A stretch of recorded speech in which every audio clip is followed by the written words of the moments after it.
Hello there, I'm Kios the Ronin Beatmaker, and welcome to Lounge Ronin. All things, everything. And before we get into it, if you're new to the channel, please make sure to hit that like button, subscribe, and ring that notification bell. And on this episode, we're going to discuss Moses and the Great Exodus found in Egyptian texts. Strap yourselves in. We're going to continue on this series of the truth behind the Bible. And without further ado, let's get into it.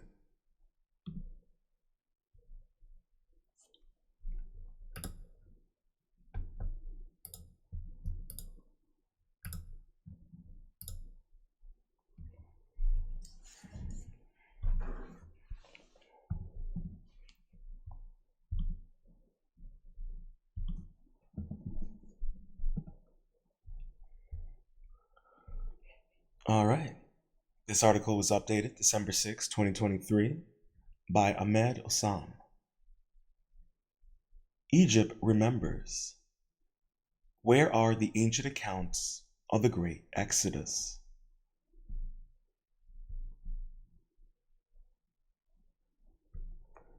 The biblical story of the Israelites, descent and Great Exodus speaks about important events that took place in Egypt.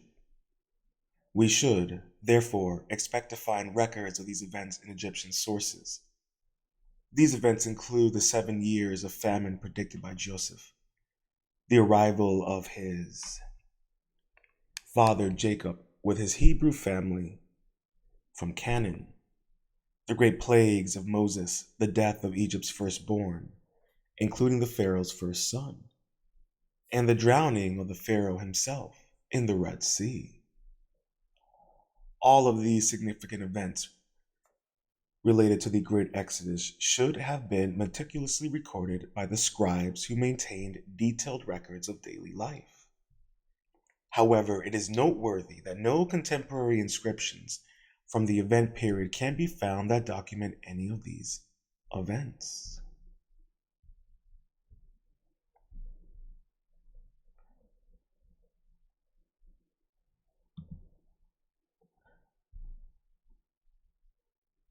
Here we have a sculpture, and below it says, even though Egyptian scribes were tasked with recording important events, there are no records of the biblical story of the Israelites' descent or the Great Exodus. The seated scribe on display is at the Louvre.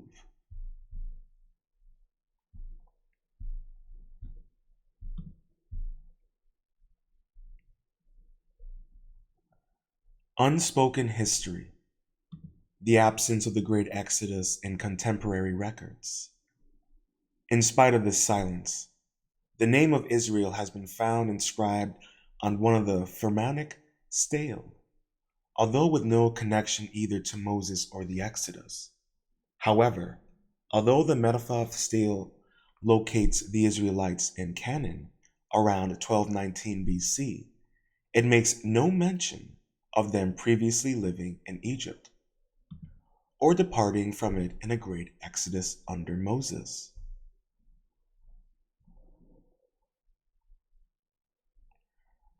The complete silence of official Egyptian records regarding Moses and his great exodus was eventually broken by Egyptian historians who appear to possess numerous details about Moses and the events of the Exodus. It seems that contemporary Pharaonic authorities deliberately suppressed any mention of Moses and his followers in their official records.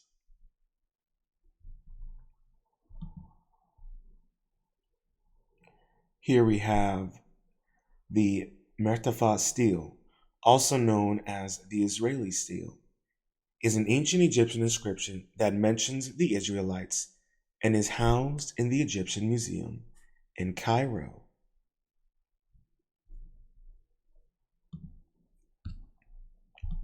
I highly recommend, if you're interested in learning more about Moses, check out my previous video as we look through the article that discusses the truth behind who was really Moses. But let's continue. Breaking the silence about the great Exodus. Despite this suppression, popular traditions retain the story of Moses, whom Egyptians regard as a divine figure, for more than 10 centuries before it was finally recorded by Egyptian priests. Under the Macedonian Ptolemaic dynasty, which ruled Egypt after the death of Alexander the Great in 323 BC, Egyptian historians made sure to include the story of Moses and his great exodus in historical accounts. Manetho, the 3rd century BC Egyptian priest and historian who recorded the history of Egypt in Greek to be placed in the Library of Alexandria, included the story of Moses in his Agapetia. According to Manetho, Moses was an Egyptian and not a Hebrew, who lived at the time of Amenhotep III and his son Akhenaten. I'll repeat that for those in the back. According to Manetho, Moses was an Egyptian and not a Hebrew, who lived at the time of Amenhotep III and his son Akhenaten. Manetho also indicated that the Israelites' exodus took place in the reign of a succeeding king whose name was Ramses.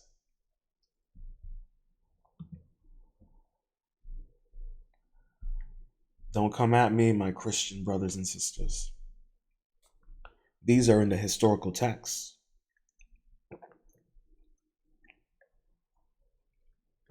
It's just that your churches deliberately won't tell you this information.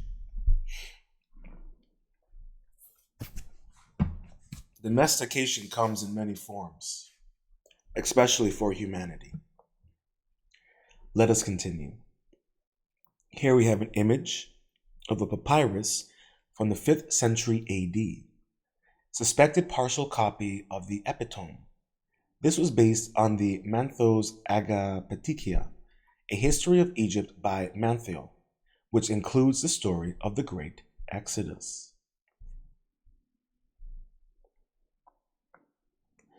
The Great Exodus, as recorded by Flavius Josephus. Although Manetho's original text was lost, some quotations from it have been preserved, mainly by the Jewish historian Flavius Josephus in 1st century AD. Commenting on Manetho's account of Moses, Josephus tells us that, quote,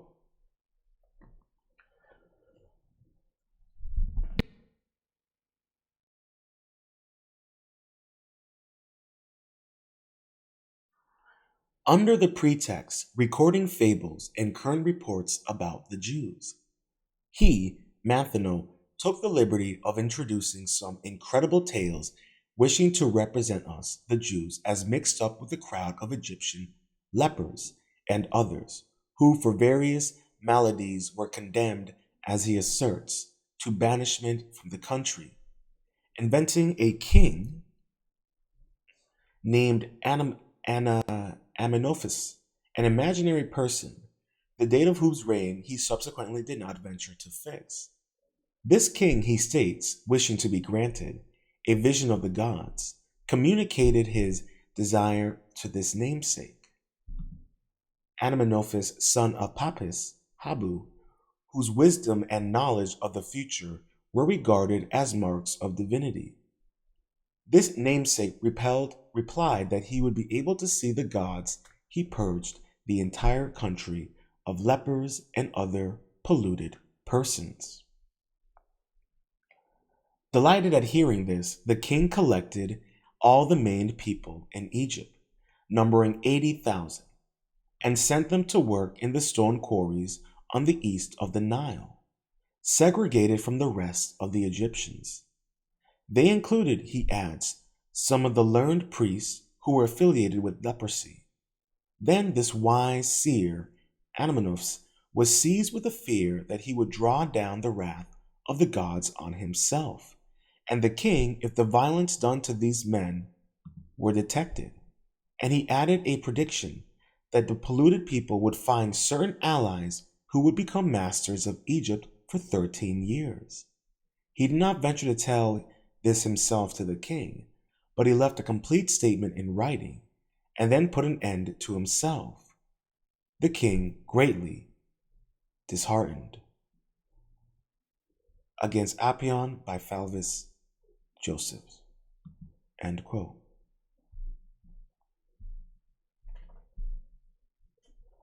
Joseph was wrong in saying that Manetho invented a king named Amenos who communicated his desire to his namesake. Amenos, son of Papus, the king, has been identified as Amenhotep III, ninth king of the 18th dynasty. While his namesake, Amenhotep's son, Habu, is known to have started his career under Amenhotep III as an inferior royal scribe. After being promoted to be a superior royal scribe, he finally reached the position of Minister of all public works. I want everyone to take a second and take in this information that Moses was an Egyptian.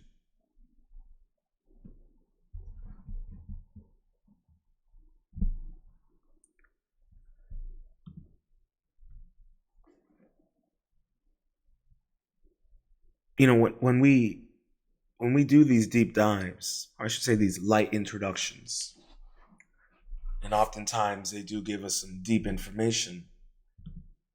I am doing this because I find this to be fascinating, but I also want other people out there to be interested and to educate and learn themselves.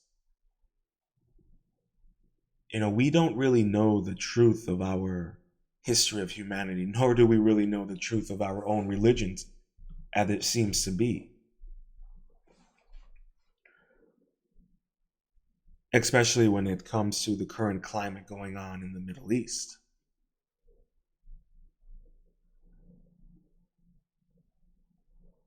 But I just want people to be aware that no matter what you believe in, no matter your religious sect or denomination, make sure that you know the truth of it.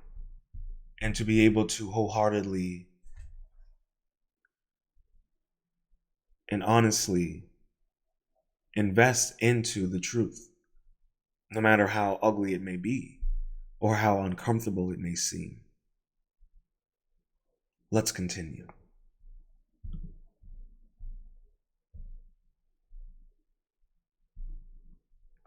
Here is a sculpture of the ancient Roman bust thought to be of Flavius Josephus, dating back to the 1st century AD.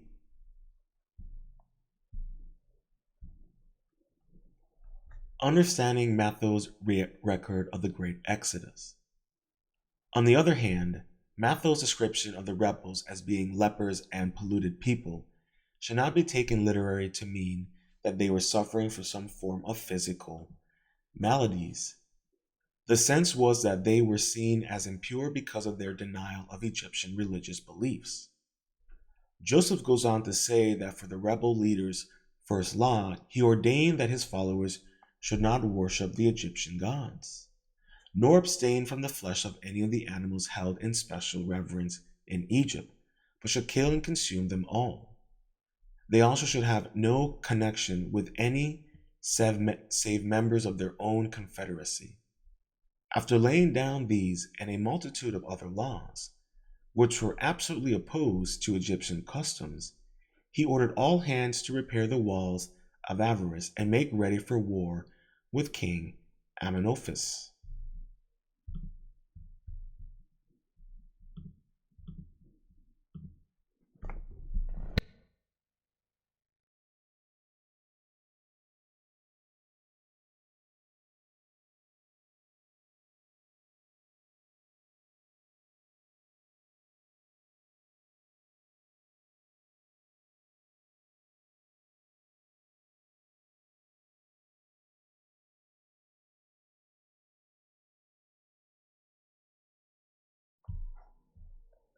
As we can see, although contemporary Egyptian official records kept their silence about the account of Moses and the Israelite Exodus, popular memory within Egyptian preserved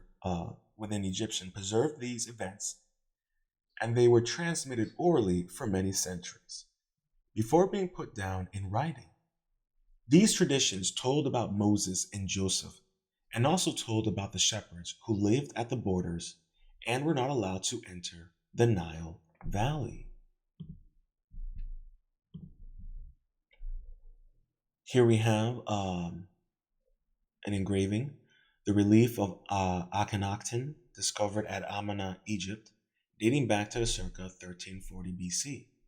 Could Moses be molded on his life story? As I said again, check out my previous episode on who was Moses.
Is Moses molded on the story of Akhenaten? Manetho could not have invented this information, as he could only rely on the records he found in the temple scrolls. Neither could he have been influenced by the stories of the Bible, as the Torah was only translated from Hebrew to Greek sometime after he had composed his Agapatychia, as Donald B. Redford, the Canadian Egyptologist, has remarked. Quote, what he, Manetho, found in the temple library in the form of a dully authorized text, he incorporated in his history.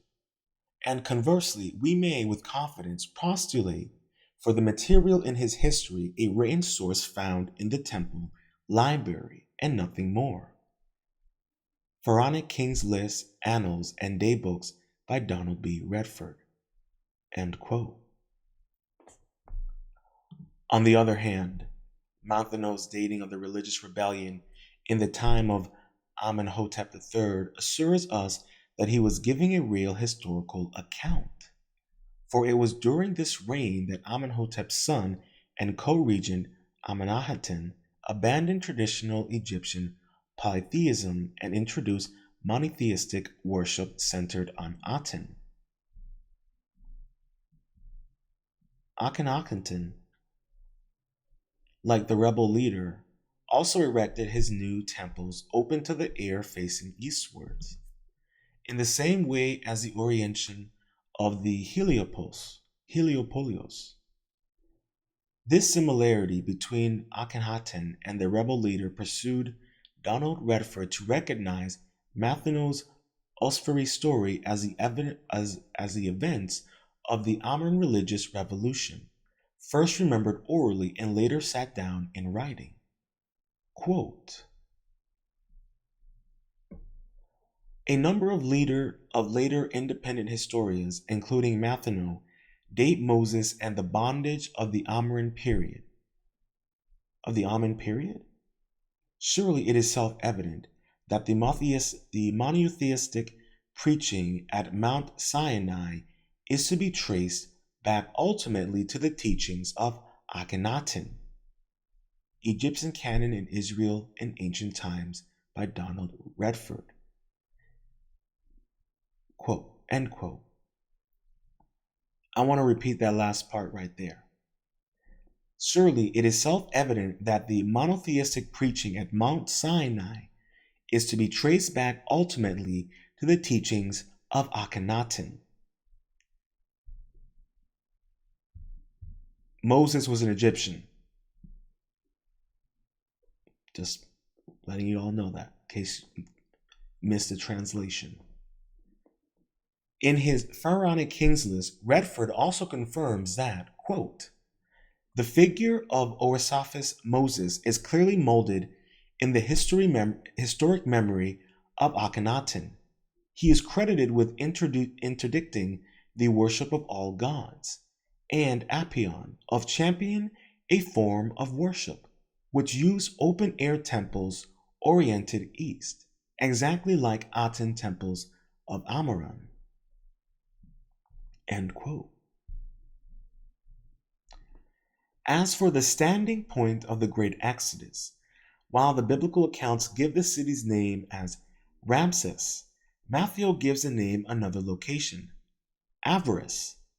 Avaris was a fortified city at the borders of the Nile Delta in Sinai.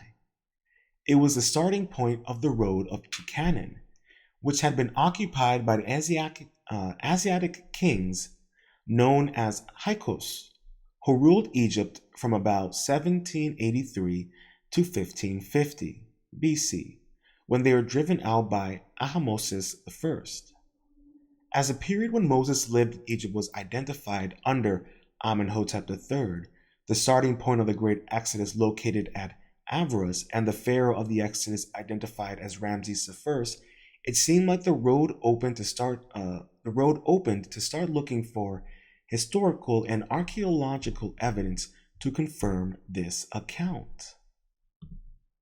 Scholars, however, did not follow this route of investigation and went on looking for evidence in other times and different locations.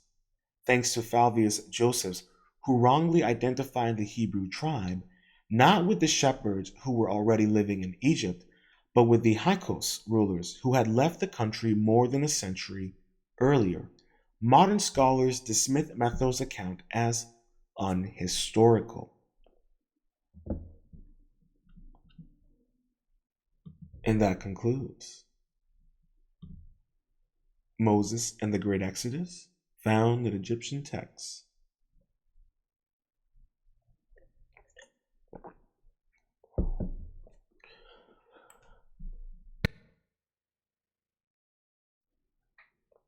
So there you have it, ladies and gents. There you have it.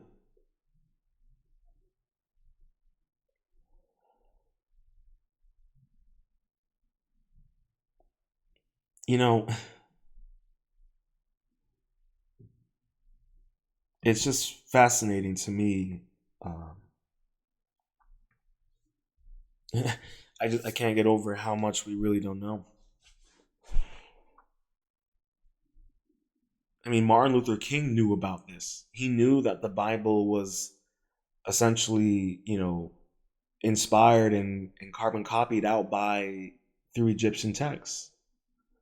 Um, and I'm not here to stir the nest or anything like that, but I'm just here to uh, be another source of information for people out there who have questions and are curious and want a starting point, a baseline, a foundation to begin with as they question and explore their belief systems. So I don't want people to take offense to any of this information, as this was not my article. This was not written by me, as we all are well aware. And much of the information that was shared is information that many of you guys, if you want to, you can go out there and look for this information yourself. I'll make sure to put the article in the description. Just remind me in the comments if I don't. And while you're at it, make sure to hit that like button and subscribe. But the point that I'm trying to say here is that for everyone out there, just I know some information here will be a lot to digest and it will be overwhelming and it might be upsetting and triggering. But, take a second, breathe, come back to it if you need to, or look that information up yourself. You don't have to take me for it. You don't have to take the author's word for it. Go out there and look for it yourself. No one's stopping you. No one is preventing you from doing it. Everyone has a phone. Everyone has access to the internet in some form of manner. Most people, I should say. I should be a little bit self-aware.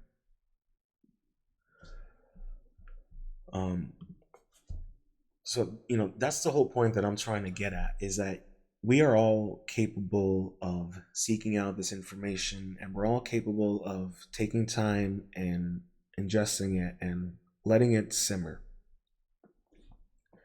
I'm not saying to go out there and start running around to churches and synagogues and telling them, hey, did you know that Moses was an Egyptian and not a Jew? Like, I'm not saying to go around and do that.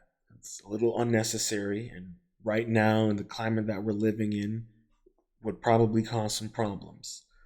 Although it would be a really funny situation, because it'd be like, well, what kind of problem does it cause? But anyways, I digress. The point being is, everyone out there, this information regarding Moses and the Exodus and many of these religious historical events in the Bible,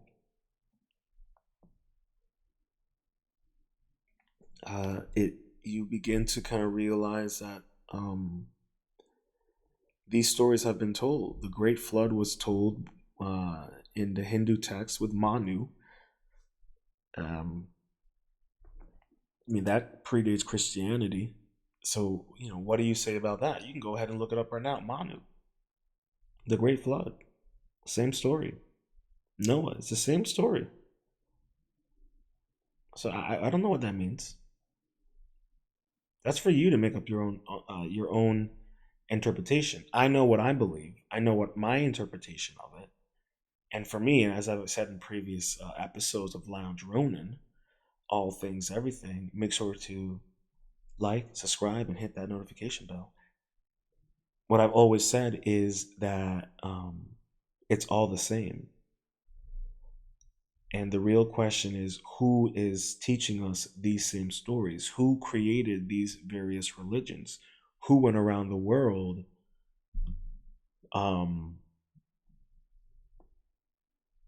teaching humanity these forms of religion?